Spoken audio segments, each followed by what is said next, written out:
Well, I'm here to set Jerome Robbins' Fancy Free for the Richmond Ballet, and I'm very excited to be a part of it because this is the first time Richmond Ballet is performing a work by Jerome Robbins, and this is actually my first assignment on behalf of the Jerome Robbins Rights Foundation to set one of his works.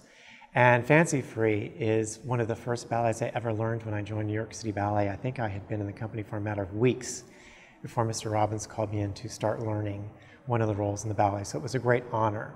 So when I'm here staging this ballet for Richmond Ballet, I'm giving them first-hand knowledge of things that Mr. Robbins said in the studio, and I spent decades watching it being performed at the New York City Ballet and being directed by Mr. Robbins. So I do have a wealth of knowledge to share with them.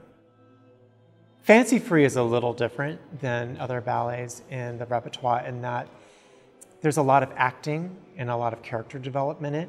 And it actually inspired the Broadway show On the Town and thusly the movie thereafter. It was such a gigantic hit when it premiered in 1944.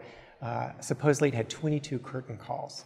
And I think it was because it was something very different than anything anyone had seen before. I mean, you're dealing with Jerome Robbins' emergence as a choreographer and Leonard Bernstein's emergence as one of the great composers of the 20th century. And these sailors were doing all these great steps that were ballet inspired, but it had definitely a Broadway element to it.